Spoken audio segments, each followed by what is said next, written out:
The school is a learning community where children and adults collaborate as researchers to co-create and document experiences that have originated from their relationships, challenges, and choices. When we begin the year, we wonder, where are the children from? Where have they been? Who do they love? What are they curious about? What do they dream about? In short, we wonder about their stories. School can be the place where children's stories are welcomed by audiences of all ages and become central to making relationship with the world. What might happen if educators viewed all children as creative, full of imagination and wonder? How might school curriculum be shaped and influenced by teachers who value creativity as the birthright of every child? If we recognize creativity as a valuable community resource, how could we nurture it in our classrooms? And what might happen if we include children with disabilities in our thinking not as children with special needs, but instead with special rights? We know that children with disabilities are no less searching, no less capable of ideas and feelings and curiosity about the world around them, no less full of stories.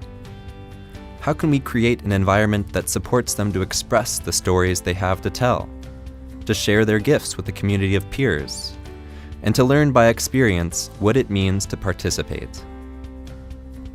This series of videos will give you a window into inclusive classrooms where StoryWorkshop is being implemented and children with disabilities are successful as community members and contributors.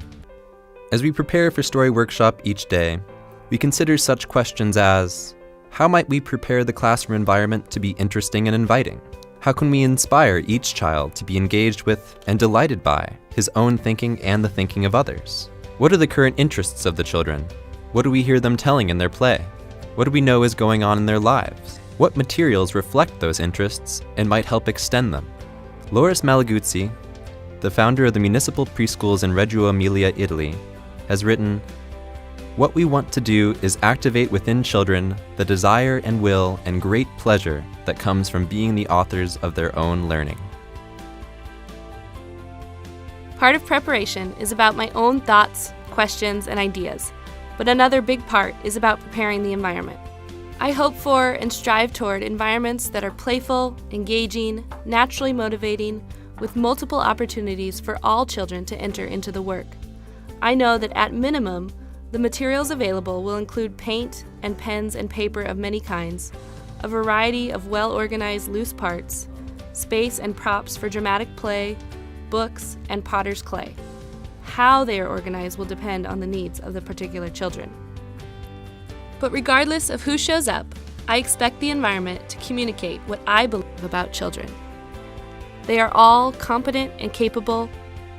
They come to this work full of experiences and with stories worth telling. When given the time and tools to do so, they will readily and eagerly take every opportunity to share those stories, those pieces of themselves. They will do so because that is what we do as human beings from the moment we are born. We share our stories to make sense of this world that we live in. Their work here will be to connect, to understand, and to build relationships with others. They will use their most innate and natural learning strategy to do all these things: play.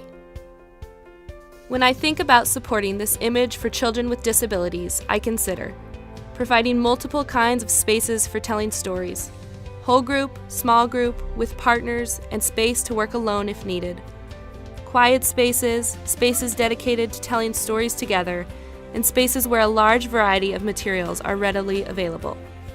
I ask myself, what can be accessible to the children? What will support lots of possibilities, but not too many to overwhelm? What materials will awaken memories? Determining accessibility includes observing children in order to support their intentions. For example, when one student did not have enough fine motor control to avoid frustration with small collage materials, we substituted a magnet board with interesting objects so that the pieces were more likely to stay in place as he played and invented his ideas. Preparation begins with our image of children. It begins with our beliefs and knowledge and trust in the incredible capacities of children. All of them.